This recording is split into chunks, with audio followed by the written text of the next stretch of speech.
दोस्तों आज जो आपका पेपर हुआ 802 उसका सॉल्यूशन देखते हैं हम इस वीडियो के माध्यम से। 801 का सॉल्यूशन ऑलरेडी मैं प्रोवाइड कर चुका हूं आपको। और 802 आज जो आपका 9 तारीख को पेपर हुआ है 9/9/2022 को, इसका हम सॉल्यूशन देख रहे हैं इसमें। तो चलिए स्टार्ट करते हैं इसके सॉल्यूशन को।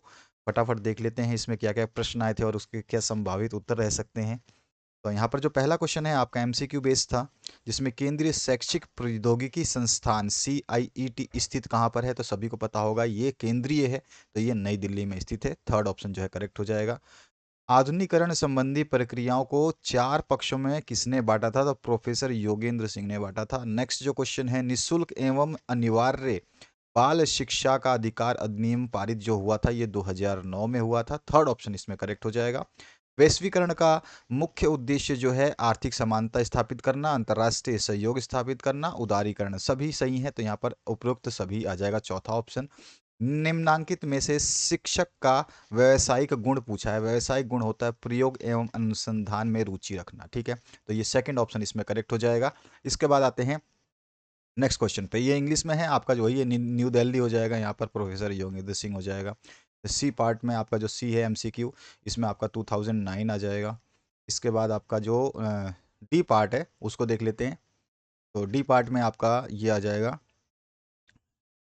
Economic equality, liberalisation and international cooperation. सारे सही हैं, तो ऑल ऑफ दी अबव जो है फोर्थ ऑप्शन करेक्ट हो जाएगा। और इसमें जो है मेंबरशिप ऑफ एनी ऑर्गेनाइजेशन ना होकर के interest in experiment and research जो है ये एक किसकी बात करिए, प्रोफेशनल की बात कर रहा है। प्रोफेशनल का काम यही होता है। इसके बाद नीचे दिए गए शब्दों को में से सही चुन करके रिक्त स्थानों की पूर्तियां कर देनी है। तो यहाँ पर जो ऑप्शंस भी दिए गए हैं आपको, राष्ट्रीय अल्पसंख्यक आयोग की स्थापना किस वर्ष हुई थी ये आपको बताना है। तो आपका आंसर जो हो जाएगा क्या हो जाएगा, 1993। तो यहाँ पे आ जाएगा 1993। ठीक है। इसके बाद में है समाजीकरण। सामाजिक स्थिरीकरण का जैविक आधार खालिस्तान है, तो वो सामाजिक स्थिरीकरण का जैविक आधार जो है यहाँ पर लिंग है। ठीक है, क्या आ जाएगा, लिंग। इसके बाद में the curriculum for the 10 year school दस्तावेज जो है ये आपके किसके लिए हुआ था। तो ये प्राइमरी शिक्षा के लिए हुआ था, तो यहाँ पे प्राथमिक शिक्षा आ जाएगी। और डैश संयुक्त राष्ट्र संघ की एक मुख्य संस्था है, तो यूनिसेफ जो है ये मुख्य संस्था है। और विद्यालयों में पोर्टफोलियो का निर्माण जो विद्यालयों में भी शिक्षकों द्वारा किया जाता है। अब आते हैं हम नेक्स्ट क्वेश्चन पे। यहाँ पे वही है आपका इंग्लिश जो हिंदी में आंसर बताया था, इसको कर लेना आप।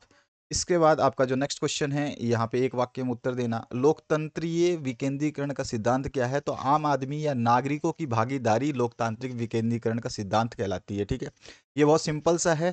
इसके डेफिनेशन आप थोड़ा मोड़ा मरोड़ के लिख सकते हो। और जहाँ यहाँ पर जो भी आंसर्स दिए गए अगर आप उससे थोड़ा बहुत इधर उधर लिखते हो तो कोई इशू नहीं है, सारे आंसर्स आपके सही माने जाएंगे। अच्छा, वंचन क्या है। तो वंचन का अर्थ कुछ रखने, आनंद लेने या उपयोग करने से रोके जाने की स्थिति को दर्शाता है। ठीक है।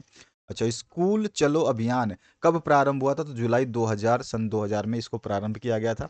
बोझ के बिना सीखने से क्या तात्पर्य है। तो इसमें शिक्षा के सभी स्तरों पर विद्यार्थियों, विशेषकर छोटी कक्षाओं के विद्यार्थियों पर पढ़ाई के दौरान पड़ने वाले बोझ को कम करना, साथ ही शिक्षा में गुणवत्ता लाना शामिल है। तो यही है बोझ के बिना शिक्षा का तात्पर्य। आप इससे थोड़ा बहुत अलग लिखना चाहो हल्का सा तो आप चेंज कर सकते हो, कोई इशू नहीं है, पूरे नंबर मिलते हैं।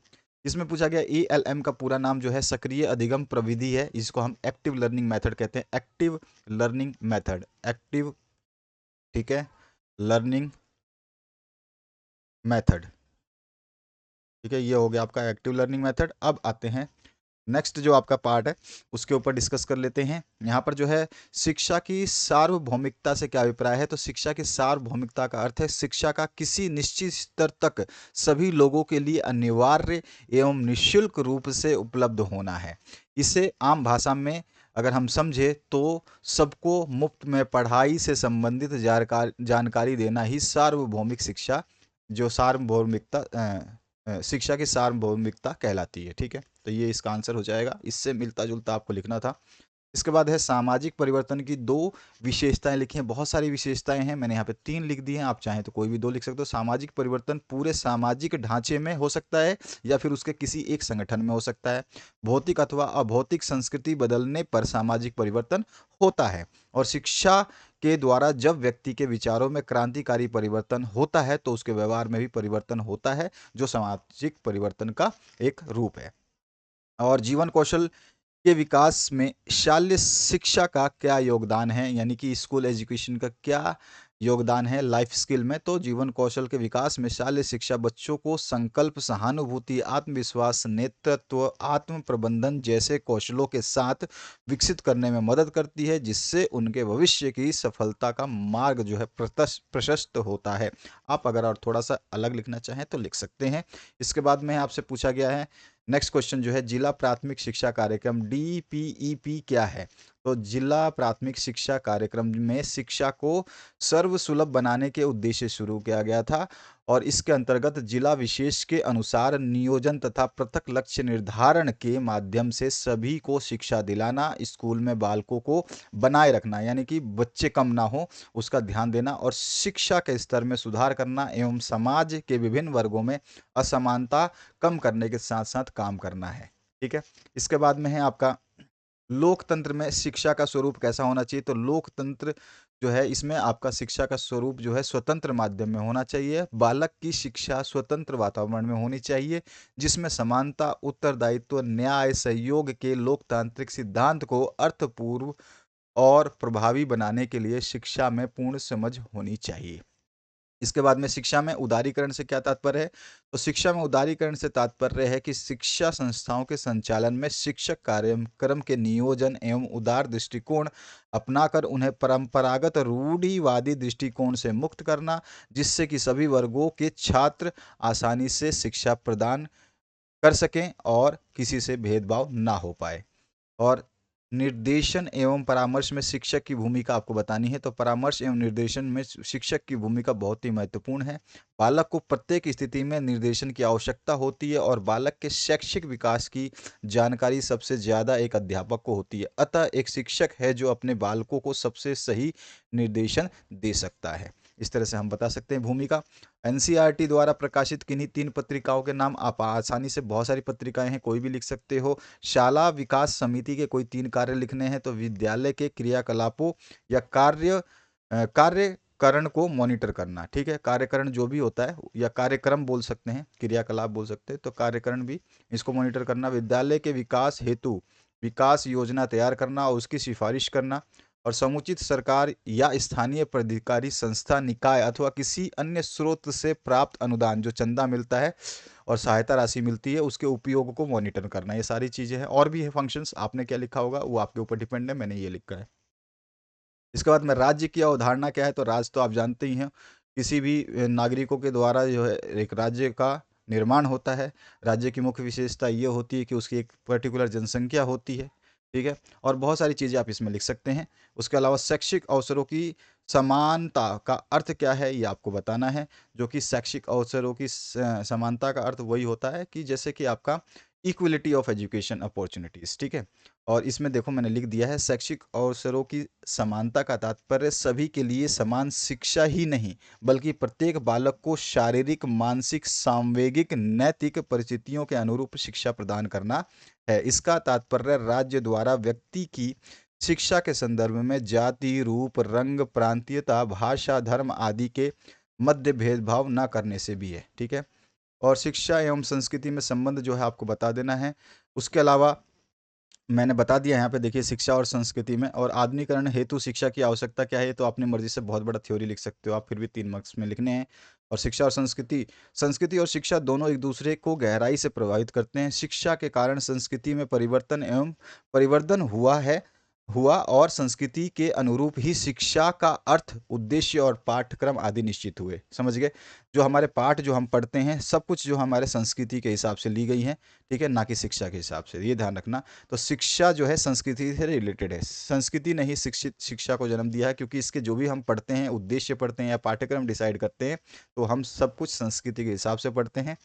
और शिक्षा समाज के जीवन को नए मापदंडों के अनुसार जो है अनुशासित करती है, और शिक्षित व्यक्ति अपने ज्ञान, कौशल, मूल्य एवं आदर्श के आधार पर संस्कृति के निर्माण, सुधार एवं विकास में सहायता देता है। इसके विपरीत जो है संस्कृति व्यक्ति को सभ्य और शिक्षित बनाती है। तो ये सारी चीज़ें शिक्षा और संस्कृति में रिलेशंस के रूप में लिख सकते हैं। मातृभाषा में शिक्षा हेतु संविधान में किए गए प्रावधान क्या है। सारे इंपॉर्टेंट क्वेश्चंस मैंने दिए थे, अगर आपने उनको पढ़ा होगा तो आपने तो बहुत सारे क्वेश्चंस आसानी से कर दिए होंगे। संपूर्ण साक्षरता अभियान के कार्य क्या हैं। ये जो प्रौढ़ शिक्षा वाला है ये क्वेश्चन है पूछा गया, संपूर्ण साक्षरता अभियान। और ये मध्याह्न भोजन क्या है, ये मिड डे मील जो है ये आपसे पूछा गया है। उसके अलावा जो समावेशी शिक्षा की उपयोगिता क्या है ये आपको बताना है। राष्ट्रीय एकता के लिए शिक्षा की क्या आवश्यकता है, और भूमिहीन श्रमिकों की समस्या के समाधान हेतु सुझाव जो है आपको देने हैं। इसके बाद आपका आर्थिक विकास का शिक्षा पर क्या प्रभाव पड़ता है, और शैक्षिक अवसरों की समानता के लिए राष्ट्रीय शिक्षा नीति 1986 की प्रमुख सिफारिशें लिखिए। सारे क्वेश्चंस मैंने बताए हैं कि ये क्वेश्चंस पढ़ना। नवोदय विद्यालयों की प्रमुख विशेषताएं जो है आपको लिखनी है, और बालिकाओं की शिक्षा के विकास हेतु उचित उपाय जो है आपको करना है। शाल्य संस्कृति की प्रमुख विशेषताओं को समझाना है। सामाजिक परिवर्तन के प्रभावी कारी कारकों का विस्तार पूर्वक वर्णन करना है। सारे क्वेश्चंस आपको मैं इंपॉर्टेंट में दे चुका हूँ। वैश्वीकरण की विशेषताओं को स्पष्ट करना है, और सामाजिक विषमताओं से क्या अभिप्राय है, इन्हें दूर करने के उपायों का जो है आपको वर्णन करना है। इसके बाद आपका आता है सुविधा दाता के रूप में शिक्षक की भूमिका एवं दायित्वों को सविस्तार समझाइए, और उसके बाद जो है बहु कक्षा एवं बहुस्तरीय शिक्षा में शिक्षक के योगदान का वर्णन कीजिए। तो इस तरह से ये आपका क्वेश्चन पेपर था। 802 का सॉल्यूशन आपने देखा, 801 हमने ऑलरेडी सॉल्व कर दिया है, तो आप दोनों देख सकते हो। प्लेलिस्ट डिस्क्रिप्शन बॉक्स में अवेलेबल है, ठीक है। प्लेलिस्ट में है आपका आईएमपी के वीडियोस हमेशा ही रहते हैं। आईएमपी आपका 803 का डाल दिया गया है, तो 803 का अगर आईएमपी आप देखना चाहते हैं तो ऑलरेडी अवेलेबल है, जो आपको 12 तारीख को देना है एग्जाम। तो 12 को जब आप एग्जाम दे देंगे, और एग्जाम के बाद अपने क्वेश्चन पेपर का पीडीएफ भी हमें सेंड कर सकते हैं, ठीक है। जिस तरह से ये बच्चे ने भेजा है सॉल्यूशन के लिए, आप भी चाहे तो भेज सकते हैं। Thank you very much, have a good day.